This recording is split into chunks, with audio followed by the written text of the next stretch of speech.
A very good morning, class. So today we will revise this topic of your English grammar, that is present perfect tense. Okay, so today we'll revise present perfect tense and present perfect continuous tense.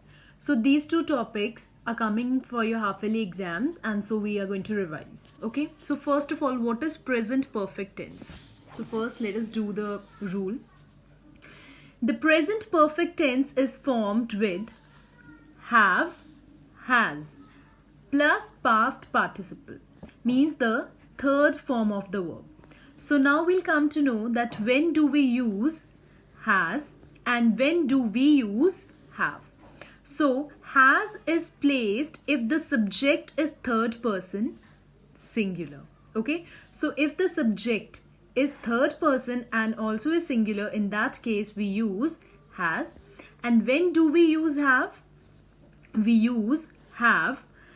So basically have is placed when the subject is either of the remaining person and number. Okay, that means that when the subject is either of the remaining person means the person or the number that is remaining. Now, the negative is formed by putting not after has or have. So if we want to convert the sentence into negative, then obviously we have to put this word by placing have, has before the subject. Okay, so before the subject we put the word have or has, right? So now we will discuss regarding some affirmative and negative sentence. Affirmative means the positive sentence and negative means the negative sentences, means those sentences which are not positive, like I have eaten.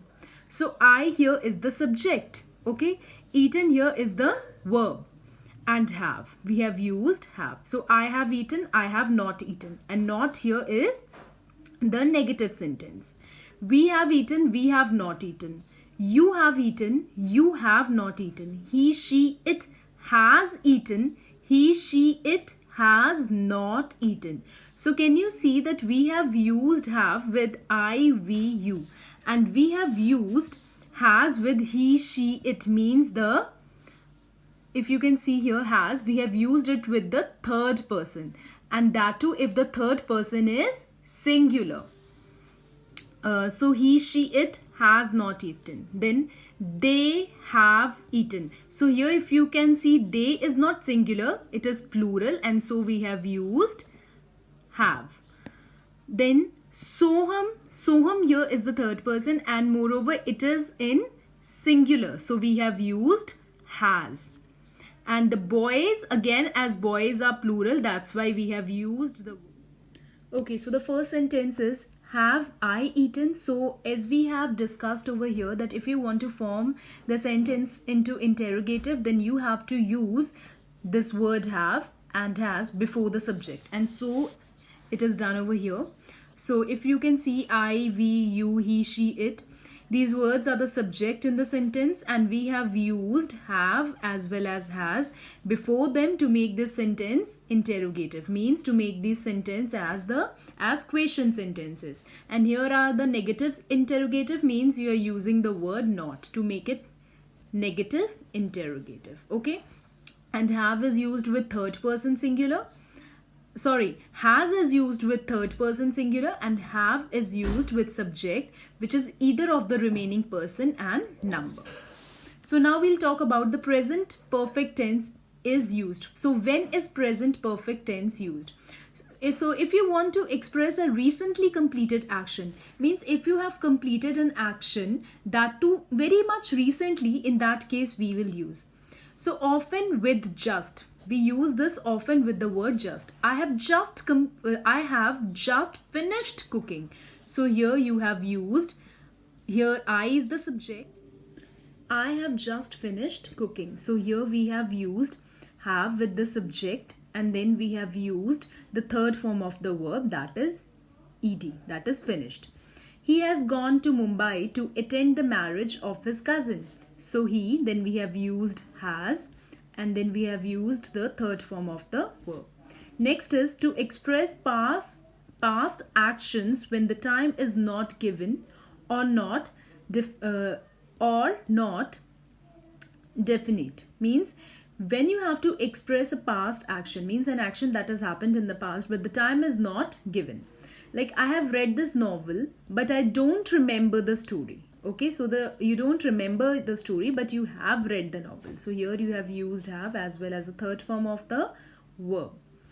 Have you had your lunch? So this is interrogative. No, I haven't had it yet. Here this is negative. So to express past actions or events, the result of which is still persist, means the result is not yet came and you have to express the past actions or events. Means it is related to some event which is of past. He has had a good fortune. Perhaps he has become rich. The prisoners have escaped from the jail, means they are still at large. In the present moment, means that action has started in the past and it is still continuing in the present moment. Like, I have taught at the school for 10 years. I'm still here. I waited all day for the match to begin, means we are still waiting. He has always helped us during our times of need. He still helps us, means with the by reading these sentences you can come to know that here you are expressing an action that has begun in the past and still it is continuing in the present moment. So what you need to remember is, in present perfect tense you are using has or have plus the third form of the verb. Okay, next we will be doing present perfect continuous tense. Okay, so what we basically use in this, so present perfect continuous tense is formed by placing have, has, plus here what we are using, what we are basically adding, we are adding this word been plus verb in the ing form. So in present in present perfect we were using the third form of the verb, but in present perfect continuous tense we are using verb plus ing. So has is placed if the subject is first person singular. Again, have is placed when the subject is neither of the remaining person or number. So the negative is formed by placing not after has and have, and the interrogative, obviously we have done this earlier also when you were placing plus verb in the ing form. So in present in present perfect we were using the third form of the verb, but in present perfect continuous tense we are using verb plus ing. So has is placed if the subject is first person singular. Again, have is placed when the subject is neither of the remaining person or number.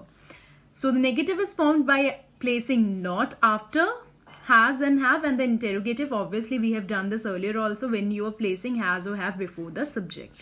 So here again comes the same sentences, but what is added in this? Now you're adding been plus you're adding ing with the verb, like I have been eating, I have not been eating. He, she, it has been eating, he, she, it has not been eating. Have I been eating? Have I not been eating? Okay. So what we have learned here, in present perfect continuous tense we will use has, have plus been plus verb plus ing. Okay.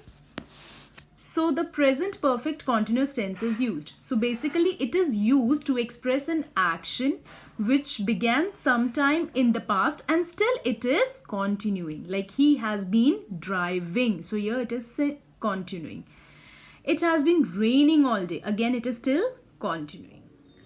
Next is to express an action which is already finished but whose effects are still there. Means an action which has finished but the effects are still there. Like the boy is wet because he has been playing with water. Okay, why he is wet? Because he is playing he has been playing with water. So this action has been completed but the effect can be seen here. Then is note. A note has been given, that is foreign since are commonly used in present perfect continuous tense so that you can indicate the time of the beginning. So you basically these words that are foreign since, they are most commonly used in present perfect continuous tense so that they can indicate the time of the beginning, means when it starts, or the duration of the action, means or the time when that action is actually taking place. So for is now you'll come to know that basically where for and since are used. For shows a period of time up to now, and since shows some point of time in the past. Okay, so what? For will show you a period of time up to now, and since will show you a point of time in the past. So it means that point of time of speaking, means basically that point of time when you were speaking. For 4 hours, for 4 days, months, years, for a long time, means up to now. Since 7 a.m., since morning, since Sunday, January 1980, means a point of time. See, a point of time they have told you. Next is important. For 4 days, months, years, for a long time, means up to now. Since 7 a.m., since morning, since Sunday, January 1980, means a point of time. See, a point of time they have told you. Next is important thing. If the time of action falls on either day of a duration, like if that action takes place in a week, month, year, etc., then since we will use. If the time of action falls on all days of duration, like every day that action has been done for that week, month, year, etc., then you are going to use for. Is used with the article, that is the, a, and, placed before the duration of the time. For example, since last week, since last Monday, since last year, but for the last week, for the last month, for the last year, or for a week, for a month, for a year, and or for an error. So basically you just need to go through this basic rule of these two topics, and I hope you have understood. We have also done the affirmative and negative sentence, interrogative and negative interrogative sentence. Okay, affirmative is the positive one, negative when you adding this not, interrogative when you using have and has before, and negative means when you're putting not. Okay, so I think we have done this topic. We have revised this topic properly, and your topic is done of present perfect and the present